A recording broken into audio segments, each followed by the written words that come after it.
Hi, everyone. Thank you so much for taking the time to get with us today to view our session on Educators Rising and how you can strengthen recruitment in your district. I'm Charlie Carlson. I work at the Division of Elementary and Secondary Education in educator recruitment, specifically focusing on pre-collegiate recruitment, which is trying to get students as early as middle school engaged in the teaching profession. And I have Wayne Stevens with me here today, and I will let him introduce himself and tell you a little bit more about EdRising. Excited to join you today. As Charlie mentioned, I am a consultant with Educators Rising. I've been working in this capacity or some relationship with Educators Rising since 2016. So really excited to share with you how Arkansas and Educators Rising are working together to support future educators in Arkansas. So as we begin this topic, we want to address some of the challenges that you might be facing in your school or your district. We know that there is currently a challenge for the pipeline.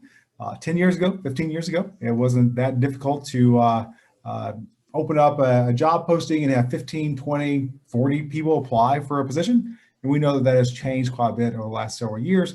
We know that enrollment in teacher prep programs in institutions of higher education have declined steadily for the last 6 or 7 years. And that's causing lots of problems with our pipeline into K-12 settings. We also know that fewer students are showing interest. Fewer students are in high school, have a desire to actually go on to be educators. That's, of course, showing up, as we already mentioned, with teacher prep programs. And then also fewer people that are graduating college find alternate routes to being an educator. We also know that additional challenges for this pipeline include the lack of diversity. We know that our students are becoming more and more diverse throughout Arkansas and the rest of the United States. However, we continue to lack the diversity with the educators in our school districts. And we also know that there are many shortages in key content areas. Sometimes that this may be across the board. We know that middle school math is not an Arkansas problem. It's a national issue where we just really are struggling to find quality, effective math teachers that want to commit to 6th, 7th, or 8th grade. We also know that this can also be a regional thing as well. Sometimes, maybe a certain region that's really struggling finding high school science, or another region that's really struggling to find special education teachers.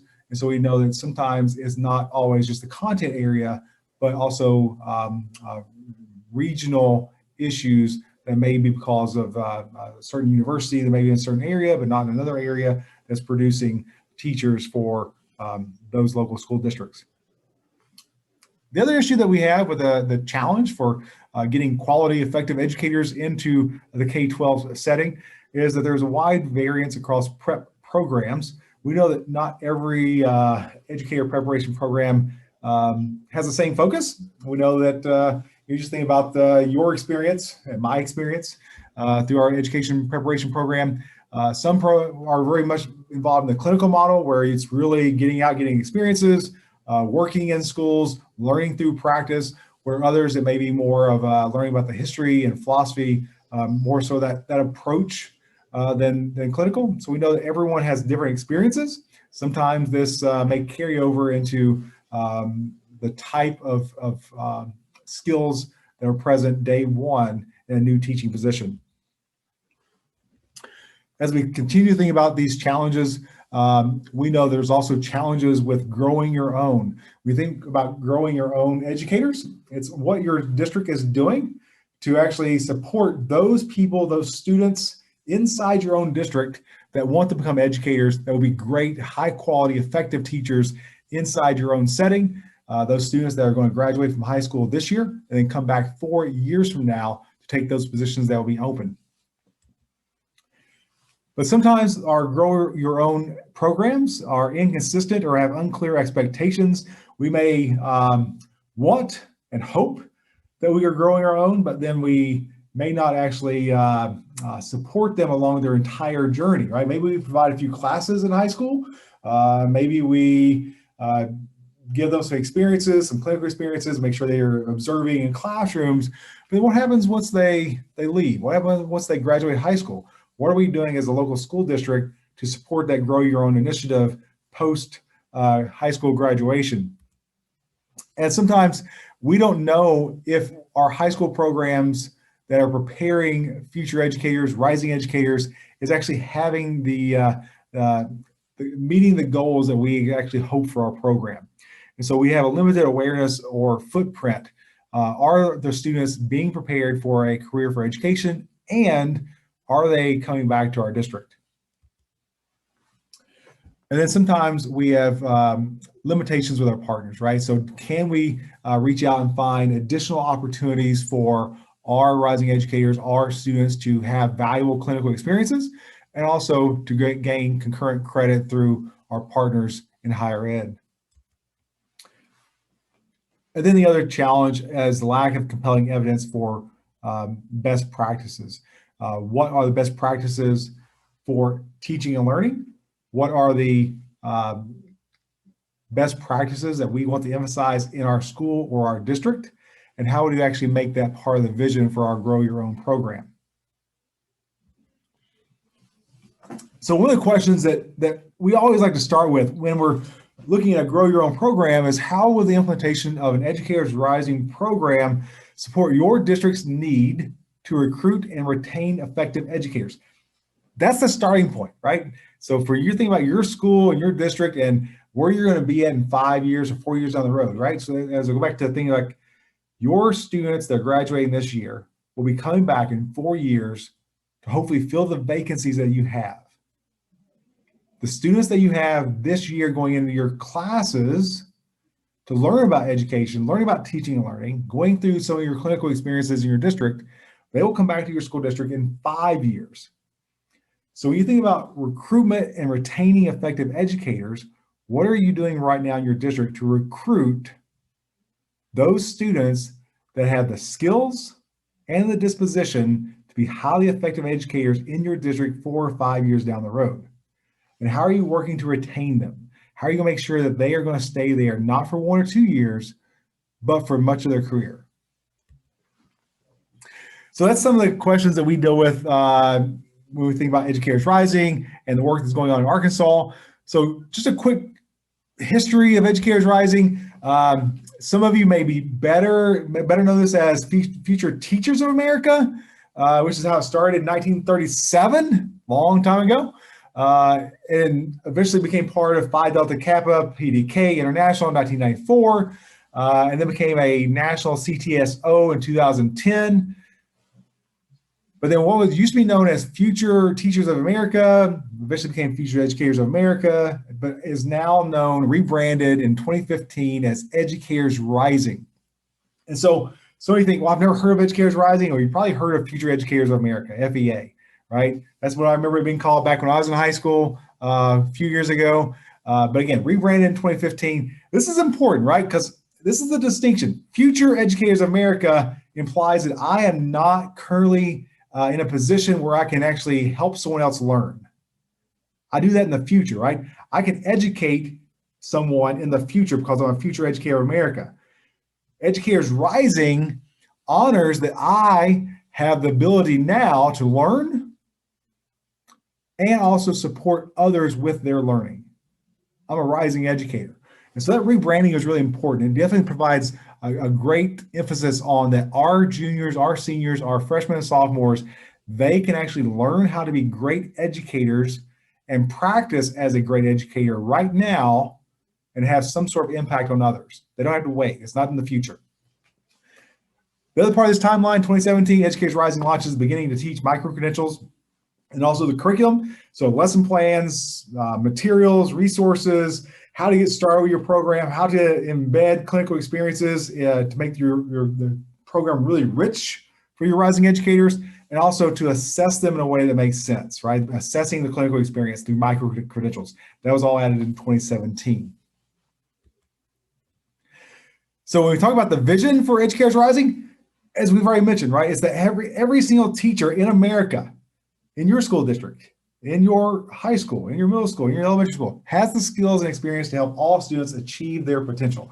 That's the vision, right? Having a qualified, exemplary teacher in every single school throughout America.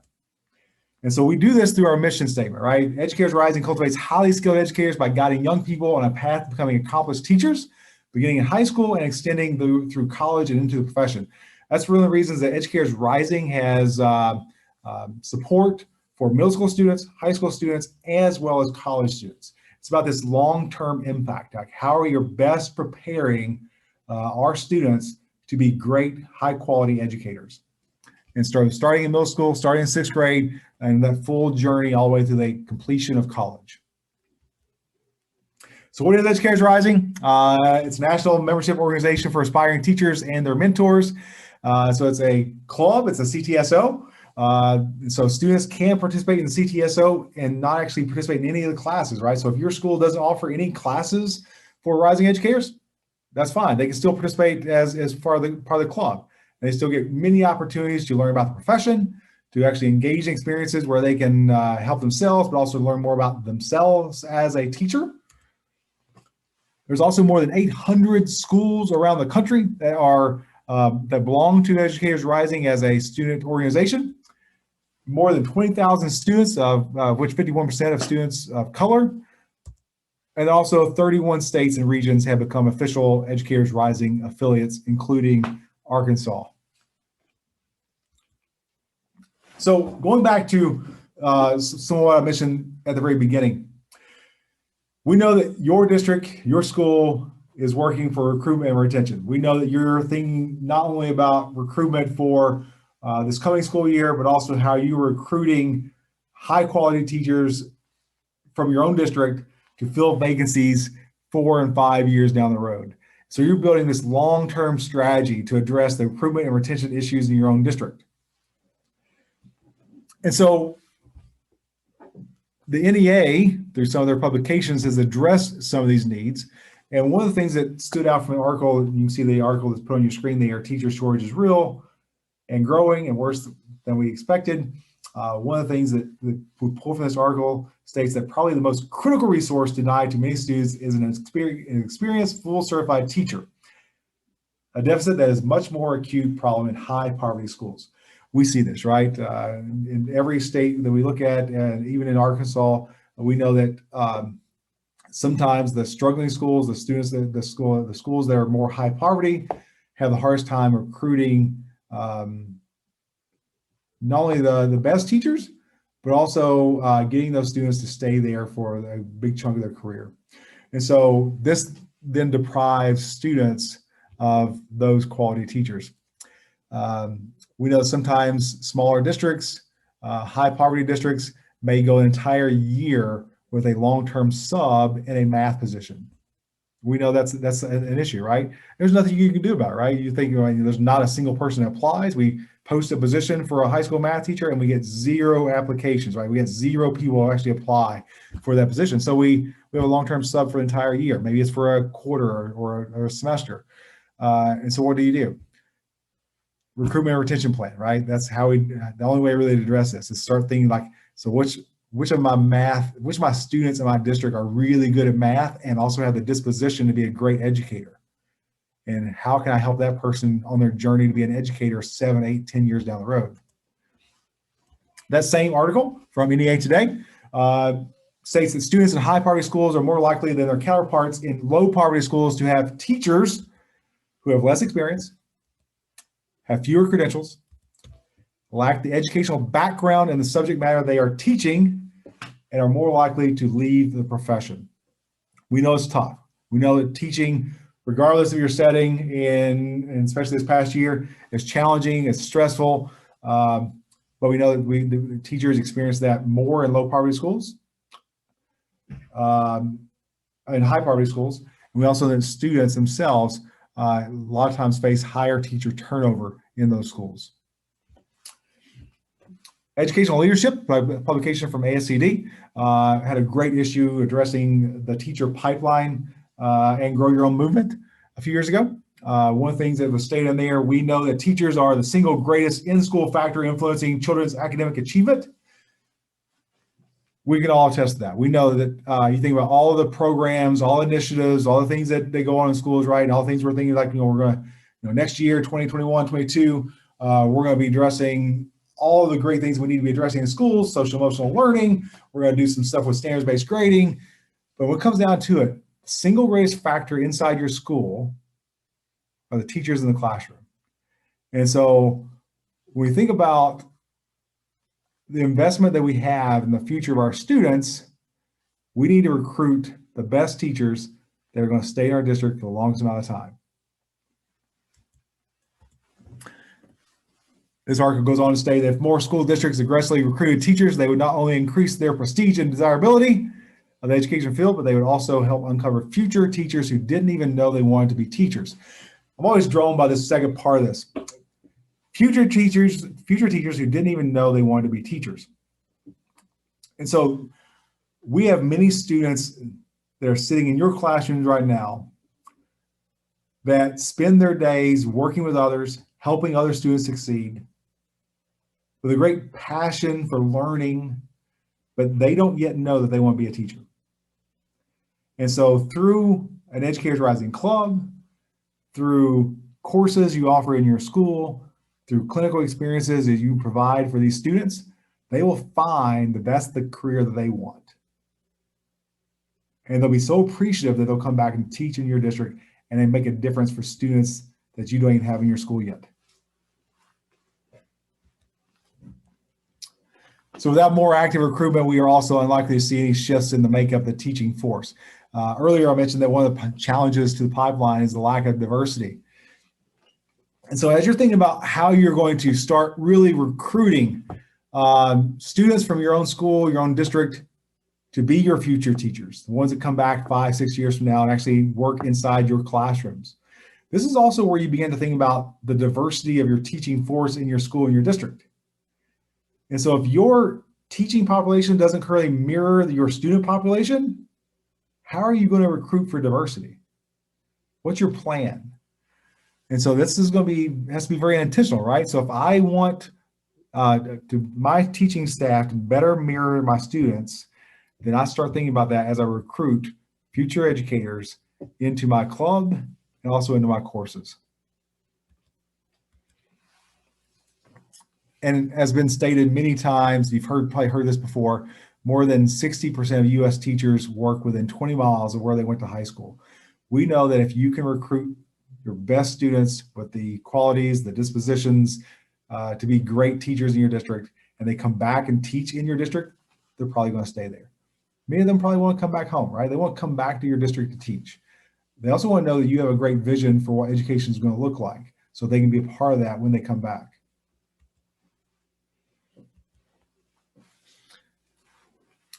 Currently, more than 2 million high school students are active members of career and technical student organizations, but only about 2% of those students are exploring teaching. This is, of course, across the country, right? So we know that lots of students are exploring lots of different careers, and they're thinking like, I mean, we know that high school students, as you know, even ninth graders are thinking like, what do they want to do once they leave high school, or they want to study when they go to college? What careers do they want? We know that students are exploring careers. And our student organizations do a great job of exposing students to a wide variety of careers. However, we have not done a great job in the past helping to expose our students to teaching as a profession. One of the things that always kind of sticks with me, right? And I've been a part of many career days, career nights where we bring in professionals to talk to our students. We bring in, you know, different attorneys and people from health sciences and medical field and accounting. We bring all these professionals in, and our students kind of rotate around to learn about all these different careers. But rarely do we ever bring educators in, right? Like, how often do you like have a career day? All of a sudden, here's like a middle school math teacher and a, you know, an instructional coach and a DPP talking about the different types of careers in education. In education, we don't do a very good job of actually promoting our field with students. And so we don't even do that with our own field. We have career days. We don't do that a lot of times with our student organizations, but we got to get better at that, right? We've got to recruit people into our career. And so also we need to hire 300,000 new teachers every year just to keep up, right? It's clear that we need many more teacher academy programs to attract young people into the pipeline. How many teachers do you need to recruit for your school, your district? How many teachers will your district need 5 years from now? And do you have something in place right now to start building that pipeline to meet the needs that you're going to have 5 years from now? So waiting passively for prospective teachers to step forward once they're in college is way too late. Colleges, they're rapid drop off, right? Like there used to be hundreds of people going into colleges, each individual university studying to be educators. Now they're getting single digits or the teens, right?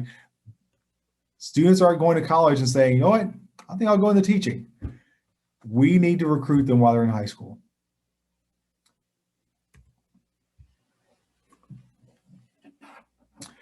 And so what Educators Rising offers is many opportunities for you to engage these high school students, these middle school students, into the experiences that's going to really bring them back into your district as educators, but also allow them to work in the capacity of an educator through their experiences, either in the club or through classes. And so this is a quick screenshot here of the website. You can see on there, there's a little bit of details here about high school, middle school students, but some of the things that are offered through here, of course, scholarships. Every single year, there are many different scholarships that students can apply for as long as they're a member of the club. Again, they don't have to take any classes, they don't even have to take any concurrent credit classes. But as long as they're in the club, they can apply for these scholarships. There are 4-year scholarships renewable each year. There's also a collection of NBCT Atlas videos. These are videos that were captured by teachers going through the national board process. So these are all teachers that were successful going through that process, gained their national board certification. And so these videos, lesson plans, other resources are available. You actually have about 60 of those that students and teachers can access to study and learn more about the profession. There's also resources for the club sponsor, like how to get started with your club, what to do each month with your members of your club, how to set your bylaws. All that stuff is actually part of this, right? So, and again, this doesn't cost, if you're the teacher leader in your school, your district, this doesn't cost any money for you to access. You just simply create your account, and now you got access to the Atlas videos, the club sponsor resources. And there's also competitions, competitions that can be offered at a regional level, a state event, and also the national conference each year. These competitions are a great way for students to get involved. Many of them are very much hands-on learning about the teaching profession. There are 3 exploring competitions where a student spends 8 hours shadowing someone else. One of those in exploring education administration careers, they spend 8 hours shadowing an assistant principal, a principal, superintendent, instructional coach. But somebody that works in administration, their school or district, they spend 8 hours shadowing that person, they interview the person, and then they put together a presentation on what they learned about that career and also the insights that they've gained. But there are many other competitions as well. My favorite is the lesson planning and delivery, where a student actually works with a collaborating teacher to develop a lesson, put together a lesson plan, teach a lesson. While teaching it, they also videotape their teaching, and then they come back and actually reflect on the lesson with a panel of judges. So great competitions, there's many more available, but all the rubrics, guidelines, all that kind of stuff is also part of the Educators Rising platform. And so again, all that stuff, if you're a teacher leader, you get signed up and you have access to all those materials for free, of course. And any of your teachers that, or any of your students that join, they get access to all that as well. So that students get access to the same Atlas videos that teachers get access to. One of those competitions is the Educators Rising Children's Literature Competition. There's actually 2 different versions of this. There is a pre-K as well as a K through 3. It's a wonderful competition. You can see a screen grab here of a high school student reading a story that she wrote with a partner. And so for this competition, a student can work independently, or they can actually work with another student. They will write a children's book, illustrated children's book, and then actually read that book for a panel of judges. And so this is a great way to practice doing read alouds, which is a great skill for any teacher, any grade level. And so essentially, even though this is called Educators Rising Children's Literature Competition, it's a read aloud competition as much as anything else.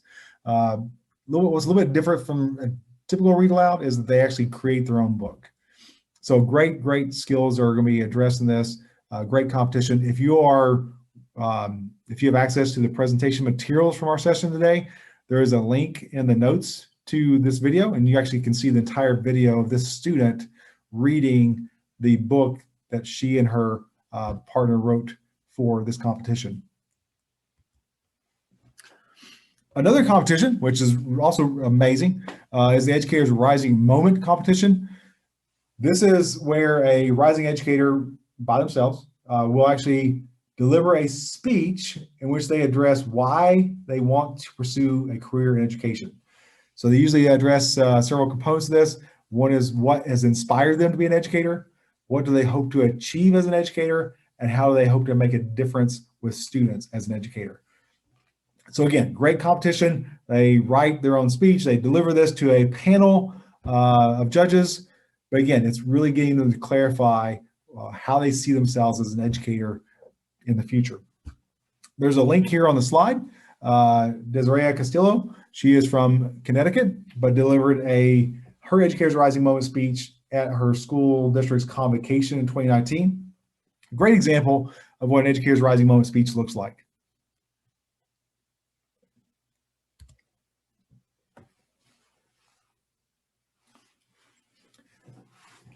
Another great competition is the job interview competition. You can see an example there of what the competition guidelines look like. You can see that for this year, the 2021 national competition, students actually, with all competitions, they submit their things well ahead of time. So if they are writing lesson plans or resumes, or the competition requires, those things are submitted ahead of time. For this one here, they're actually applying for a job in the education field. And so to make this as realistic as possible, they're actually applying for a paraprofessional position, something that your students, your high school students, may actually apply for right after they graduate high school. And so for this competition, they develop a resume, a cover letter, a list of references, and submit that just like they were applying for a paraprofessional position. And then on the day of the competition, regional, state, or national competition, they interview. All right, the judges serve as the interview committee, and so they actually go through a complete mock interview for this position. So again, great competition, really helps them develop those skills early, especially the skills of developing a cover letter, a resume, but more importantly, probably actually going through an education interview, an interview for an actual education position. Again, the resources you have here, these slides, what you see linked on there is a example resume from Kentucky. This is from somebody that won the job interview competition in 2020. So the state winner for 2020. So you can get examples, see an example of what a resume might look like for a high school student. I've mentioned a few times earlier about lesson plans and curriculum materials that are available through Educators Rising. This is better known as the EdRising Academy. And so what you see on your screen there, with all these different colors and everything, it goes from left to right. You can see how the lesson plans are organized. There are 5 domains. This is simply just the 5 categories in which the lessons are organized. Those 5 domains are you, your students, your classroom, your community, and your profession. And underneath each one of those, if you follow that red line, you'll see subtopics and little red arrows. Every red arrow is a different lesson topic. So if I'm looking at you, which is that domain, and follow it down, I can see 4 subtopics: self-awareness, personal expectations, improvement, and reflectiveness. And underneath those, I can see these red arrows. So like under self-awareness, I see a red arrow for understanding bias, understanding equity, and my teacher persona. Each red arrow is a different set of lesson plans. So like under self-awareness, where I see understanding bias, there are 3 versions of that lesson plan. There is a 1-day lesson plan, a 3-day lesson plan, and a 5-day lesson plan. So again, every red arrow is a lesson topic with 3 versions of the lesson plan. So as you scroll kind of left to right here, you can see that there are lesson plans for things as like understanding bias, curriculum 101, backwards planning, formative assessment, moving toward the center of the screen there, There's lesson plans for differentiated instruction, collaborative planning. And then if I go to your profession, toward the middle bottom there, I can see if there are lesson plans for understanding how your district works, the organization of your district, teachers unions. That's a topic, one of the lesson plans there. Selecting the right college, understanding what education departments look like in the college setting. And as I move to the far right, I'll see something that's not part of the lesson plans and domains, but supplemental resources.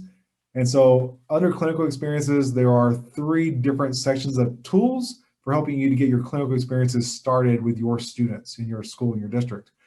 Planning, preparing, and teaming with teachers for these clinical experiences. There's also implementation support down there. So there's guides there on how to use there's funding resources. Perkins Funds is addressed here. There's also some coordination with different stakeholders, board members, site base, whatever stakeholders you might have in your community. And then also there's some communications resources. A lot of things that you find here are pamphlets that you can print out, postcards that you can print the template, make your own to send for schedule meetings, invite other people to meetings. There's also sample emails. And so if you're emailing a principal or emailing a teacher about the collaborative clinical experiences, then there's actually templates there that you can use. If you're setting up guidelines for your students, like a code of conduct for engaging in clinical experiences, there's sample codes of conduct that are available there as well. So lots of different resources available in that supplemental resources part of the Academy.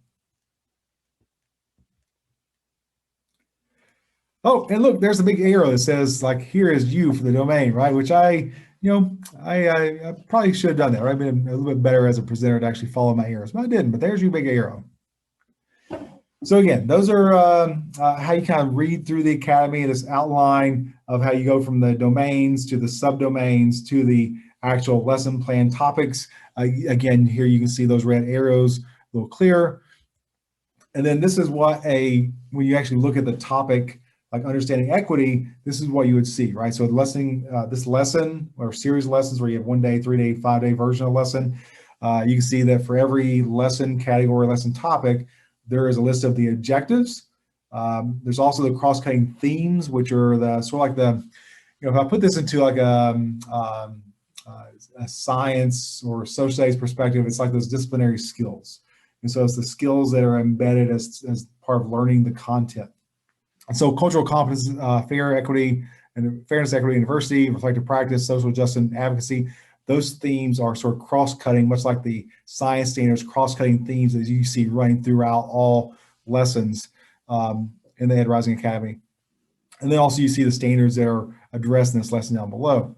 So for this one, understanding equity, you can see there that this is, by the end of this lesson, students should be able to explain the concept of equity, including its application in broader society and specific educational context, should be able to explain why it's important for teachers to understand equity, and also to explain how teachers' understanding of equity or lack thereof influences student growth and development. As I mentioned a few times already, there is a 1 day, 3 day, and 5 day versions of each lesson plan. Each 1 day lesson plan also comes with a PowerPoint. So like these were teachers that were put together last summer, experienced teachers, and they put together PowerPoints that are really just sort of like a guidance, right? And so it's not those PowerPoints that are 85 slides that go through every single word that you'd ever want to say to a student during a lesson. It really is just very abbreviated with help to get from activity to activity. Here's a screenshot of what a lesson plan might look like for this understanding equity lesson plan. This one here, day 1, you can see the first 10 minutes. They're addressing the cross-cutting theme of fairness, equity, and diversity. And so it was really based on a class discussion of what the word fair means before actually doing more work and actually like how you understand this in educational context. So that's how this lesson is introduced. It goes on to where students are actually reading and discussing things such as tips for avoiding teachers' pets and favoritism in the classroom. And then also looking at that sort of famous equity versus equality graphic, which you probably have seen many times before. And so like, how does that actually represent equity in a classroom? What are the problems with that graphic? And then also every lesson has an embedded formative assessment. And this one here, it's an exit slip in which students will describe what equity means to them. So great bunch of resources there. This is for you to watch later, but Dr. Robin Cochran, superintendent of a school district in Kentucky, who is a huge fan of Educators Rising, has really embraced this as the primary strategy for recruitment and retention in her school district. Talks about how she got started implementing this district-wide, how she helps to make sure the clinical experiences are very valuable, and the other ways in which she supports rising educators, not just while they're in high school, but while they're in college, so they can come back to the district to get valuable experiences. So great video. Encourage you to go back these slides later, press play there, and listen to, again, Superintendent Dr. Robin Cochran talk about the value of Educators Rising as a recruitment and retention strategy for her district. Thank you so much, Wayne. So you've heard all about the problem around why we need Grow Your Own, the mission and vision of EdRising and how it can meet that problem head on, and then also the resources, supports, and just the multiple levels of engagement that students get through Educators Rising. So now I'm going to take just a look at what we've done in Arkansas to really support this work, and how EdRising helps us support our pre-collegiate recruitment efforts. So we rolled out the Certified Teaching Assistant Credential model. It's been around a while in theory, and then we really rolled it out full force in February of 2020 at our Impacting Tomorrow Summit, which is for high school students interested in the profession. And of course, we know February 2020 was the worst time to roll anything out because everything came to a screeching halt closely thereafter, but we're hoping that we really can see some growth in this model in our state over the next year. So what we're looking at here is that step one is when they actually earn the Certified Teaching Assistant credential. And so this is that coursework that we've talked about throughout the presentation that really focuses on pedagogy, provides field experiences for students. So in Arkansas, in order to be a paraprofessional, you have to have a high school diploma and pass the parapro assessment, or you have to have an associate's degree. So this person, if they receive the CTA credential while in high school, when they graduate, not only will they have met those requirements, because part of this pathway is taking that parapro assessment, but they will have had courses, several hours of pedagogical coursework, hopefully some concurrent credit opportunities. So they've already started that pathway, and then up to 100 hours of field experience. So we'd like to say that this is more of an advanced para. And so what we'd love to see is for this individual to then be offered an employment opportunity in their home district. Because like Wayne said, there are several times when we see that we give them the opportunity to take the coursework while they're in high school, but once they graduate, we don't really support them along the rest of the licensure pathway. So hopefully they can be employed in their home district and enrolled in an educator preparation program at the same time. What we would love to see is for a student to be targeted junior or senior year of high school, offered that job, and then also shown here is a local community college that you can enroll in, or here is a four-year institution that's right down the road that has an ed prep program. And just really seeing those support pieces and how you can support this person. So they're not only have that employment that they need, but they also have the support from their district and their ed prep program. In step three, they might have graduated that community college with that associate's degree, or actually transitioned into the ed prep program at a four-year institution. And then they can also take advantage of some paid internship options possibly. We have some options around that in our state. And so those job responsibilities start increasing. And then step four, this person has been in your district for 4 years, hopefully more than that as a high school student. They've been immersed in your culture. They understand how your school works. They are vested in the community. And then also as an administrator, you've had a lot of time to see this individual's strengths and weaknesses and where they would be a best fit in your district. So that's really our certified teaching assistant credential model. And we would love to see, EdRising support it, especially in that step 1, to move this from theory to practice. So currently, here is the program of study that a student will take to receive that CTA. So the level 1 course is lifespan development.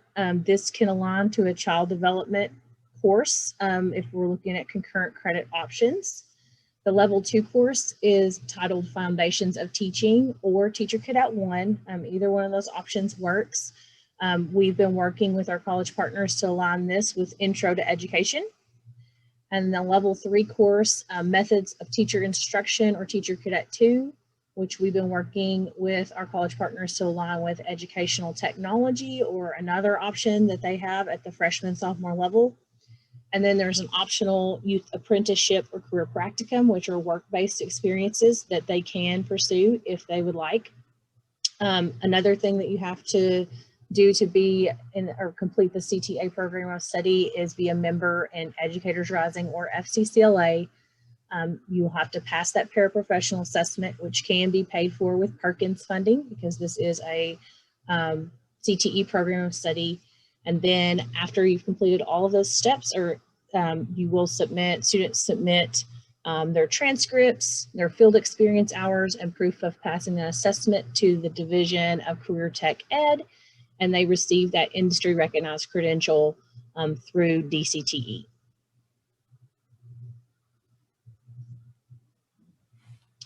So that is our current state. But when we've been looking, this program of study has been around in Arkansas for 20 some odd years. So we have that to our advantage. Districts recognize this program of study, offer it. But when we look at how many students are actually progressing through the entire program of study, our data doesn't really reflect our need in our state. So we have on this map, it shows you districts that have at least one student enrolled in that level 3 course. So that's that last course in that program of study that they have to take to be a completer in education and training and to receive that certified teaching assistant credential. So we have 17% of our schools that have at least one district or student enrolled. But if you look at where the students are really enrolled, the highest enrollment numbers, it's Bentonville, Springdale, Fort Smith, and Bryant. 36% of our enrollment numbers come from those 4 districts. And if we look at the Delta region of our state, you see very, very little student enrollment. And if we even look at our 4 schools that you can see there on the map in the Delta, there's 10 total students that make up those enrollments in those 4 districts. So we can see that our current program of study is not being taken advantage of by our highest needs, highest waivered districts in the state. And again, if we're trying to diversify our profession, and that's where we have put our efforts in helping our Delta regions get those teachers off of waivers, fill those true vacancies, and then also diversify our teacher population.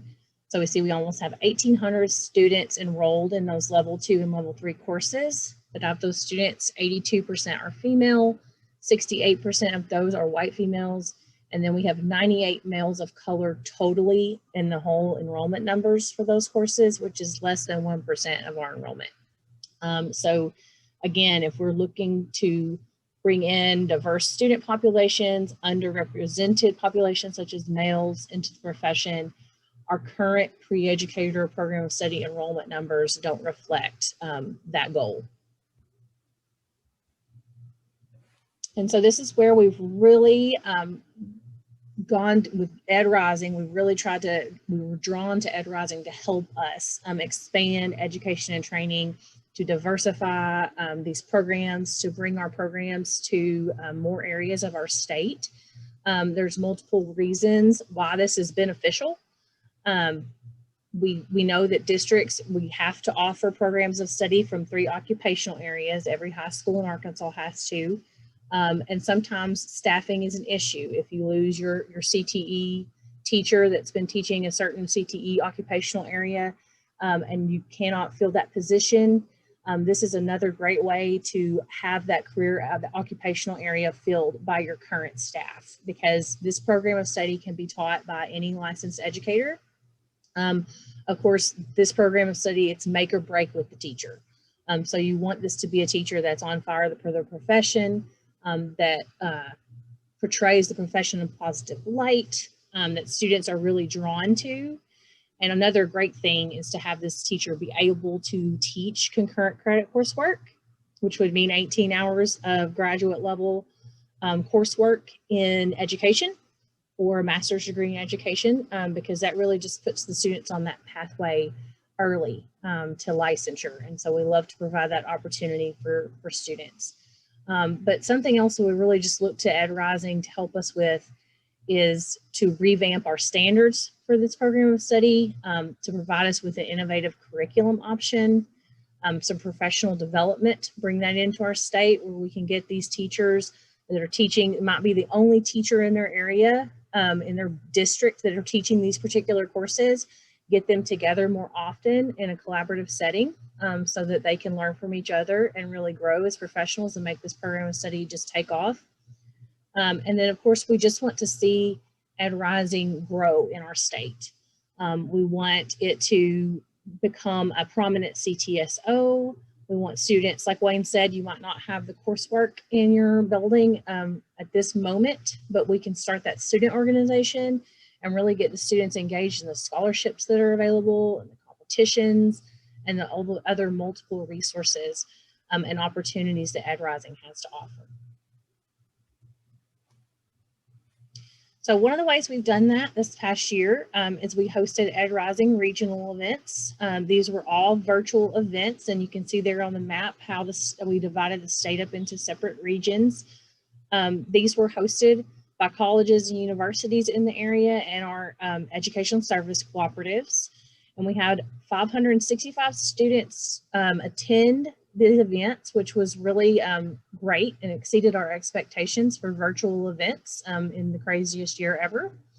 But we had 34 school districts that were involved, 11 of our colleges and universities, and we had 58 students compete, which blew away our former record for student completion or competitions in the past. We really just had the great part of it was we had students competing across the state, where the regions were really well represented in the competitions.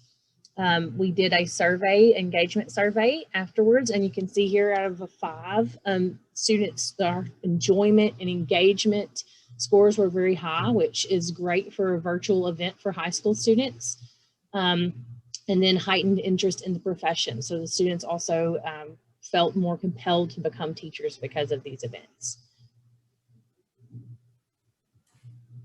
So for 21-22, we, like Wayne said and showed you the curriculum that EdRising provides, we have reached out to districts in the state with a focus on our districts with our hardest to staff regions of the state, the Delta region, those districts with highest number of teachers on waivers that also didn't really have these programs in place. So we reached out to them, and then we've also had some other districts that through our outreach efforts have come on board and are really interested in utilizing EdRising, implementing the model in their district for 21-22.